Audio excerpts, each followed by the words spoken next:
Well, that is not ideal. Eli Kroupi is set to be out injured for 3 to 4 months after picking up a foot injury in our training camp out in Austria. Now, this is obviously bad news for us in terms of he's going to miss the start of the season. Obviously, there was transfer rumours linking him to Tottenham and other clubs like that.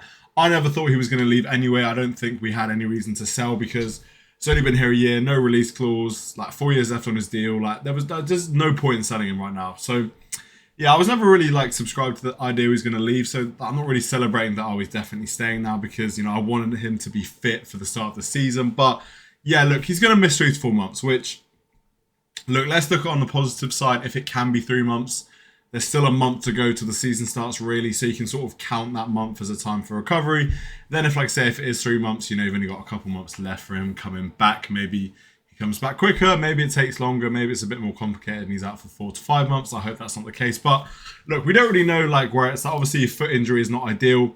Apparently, he picked it up taking a shot, like it was a freak injury, which is obviously frustrating that happens.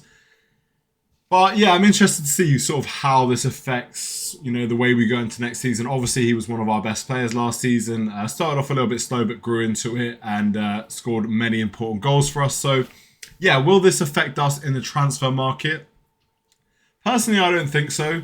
We might go out and get a loan deal. I'm not too sure, but like we've got obviously Evan Nilsson, we've got Alvaro Rodriguez who has now joined. Does this mean Unal maybe stays now and then gets sold in January? I could see that potentially happening instead of us and going and signing like another like striker on loan or even like going out and buying one outright. Like I think that's probably the most logical option.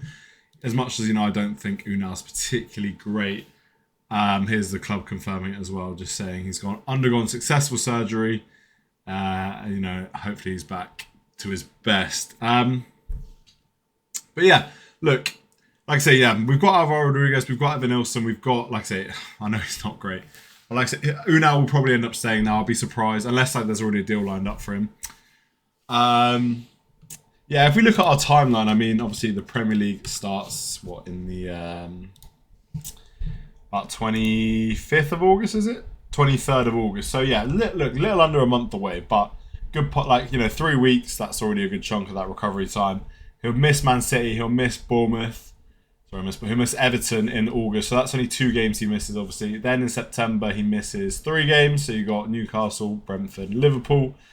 And then you've actually got, like, I think it's an international break here, maybe, I don't know, but you've got, like, a couple of weeks between Liverpool and then Chelsea, so, more good recovery time. We're looking sort of October, he's going to miss Chelsea, Sunderland, Manchester United and Leeds. Bit of a busier month, obviously there'll be cup games thrown in there too. I'm not quite sure when Europa League officially starts. I think it might be maybe in November. We'll see. But yeah, so he's gonna probably miss 1, 2, 3, 4, 5, 6, 7, 8, 9 games at least, and that's obviously optimistic.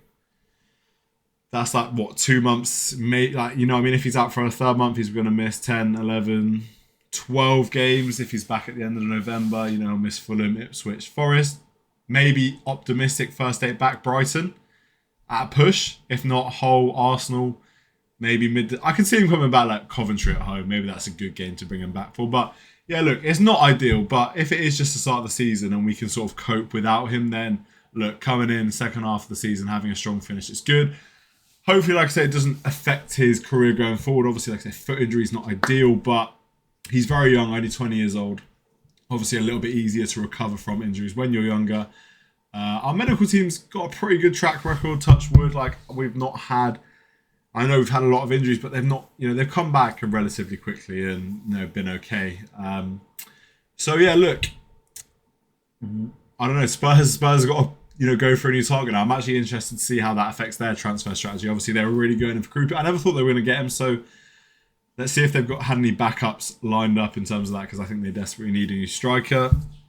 I can't think of anyone we would sign on loan or even go sign outright to replace him, really.